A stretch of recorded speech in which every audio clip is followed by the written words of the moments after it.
Hello friends, my name is Ramasu. Today we shall discuss about a topic, the project constraint. Friend, today's topic is very interesting, especially if you have interest in project management or you are planning to give exam of PMP in near future. So let's just start. First of all, I would request to please subscribe to my YouTube channel and click on the bell option as well so that my new videos can reach to you, and also you can follow me on the Facebook page as well.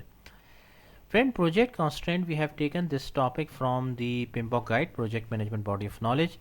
And if you are a person who is planning to give exam of PMP in near future, so this is a very interesting and important topic. Why? Because around 4 to 5 questions will definitely be there in the exam, in which your concept and knowledge about project constraint will be checked. Friend, with every project there are limitations and risks that need to be addressed to ensure the project ultimate success. The three primary constraints that project managers should be familiar with, which are time, scope, and cost. These are frequently known as the triple constraint or the project management triangle. Each constraint is connected to the other two. So, for example, increasing the scope of the project will likely require more time and money, while spending up the timeline for the project may cut cost but also diminish the scope. The triple constraint of project management, what actually it is. First one is the time constraint. The time constraint refers to the project schedule for completion, including the deadlines for each phase of the project as well as the date for rollout of the final deliverable. Scope constraint. The scope of a project defines its specific goals, deliverables, features, and functions in addition to the task required to complete a project. Cost constraint. The cost of the project, often dubbed the project's budget, comprises all of the financial resources needed to complete the project on time in its predetermined scope. Keep in mind that the cost does not just mean money for material. It encompasses cost for labor, vendor, quality control, and other factors as well. Time constraint. When it comes to time constraint, proper scheduling is essential. According to Project Management Body of Knowledge PMBOK Guide, there are some few steps are needed. Planning. In planning, this includes defining the main goal of the project team, how the team intends to achieve the goal, and the equipment and our steps that will be taken to do so.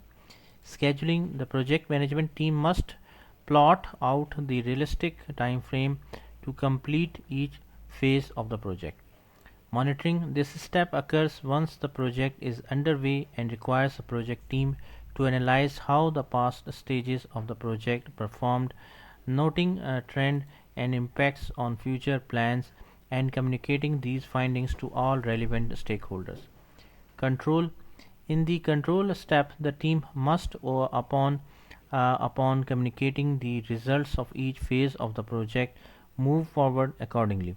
That means if things are running smoothly, the team must analyze the factors contributing to that positive outcome so that it can be continued and replicated. If there has been a derailment, the team must know how and why the derailment occurred and correct it for future actions. A Gantt chart can help to visualize the project timeline and whether they are tracking to the proper constraint or not. Scope constraint. Define upfront. The scope of the project should be clearly and regularly communicated to all stakeholders to ensure that a scope creep, the term used when changes are made to the scope mid project without the same levels of control, is avoided.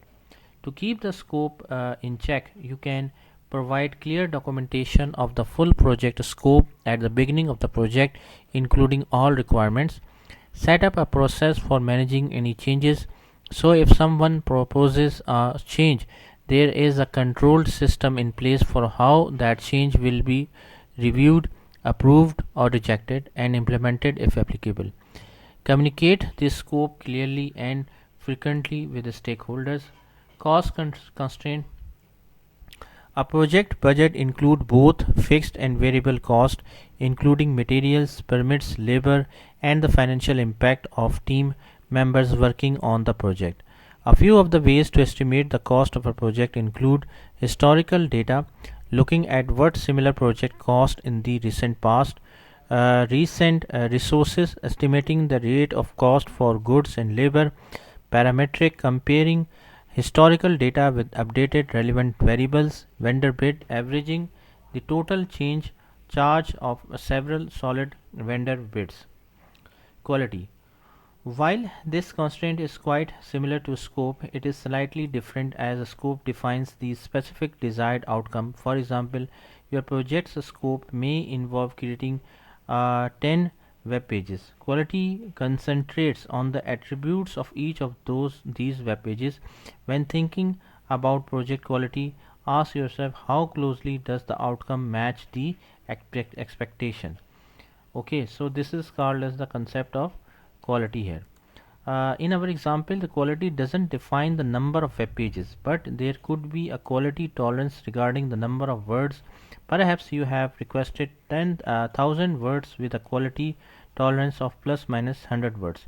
If a web page contains 900 words, you would approve it, but if another web page only contains 850 words, you would reject it. Risk. Managing risk is an important task for project managers, but what does this mean term actually means? You can estimate the probability that a risk will have an impact on your project. Perhaps you are creating a wireframe for your website and you decide to skip the client review because you are running late.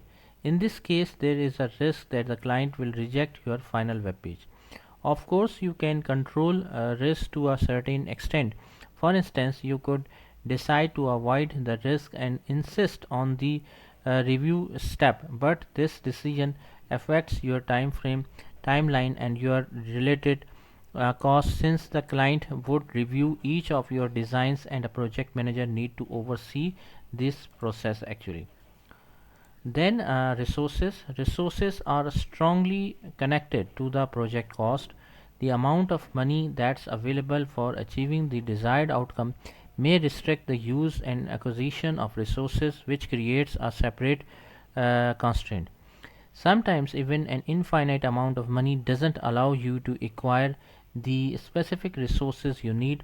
For example, it could take longer than you expected to receive a physical resource in the project, such as chip, which causes you to miss the deadline. So resource is another very important constraint here. So if this resource is essential to the project, you will have to sacrifice hitting the deadline, as no reasonable amount of money could reduce the delivery time. So friend, thanks a lot for watching the video. I hope you like this video. If you like it, please share it with your friends and colleagues.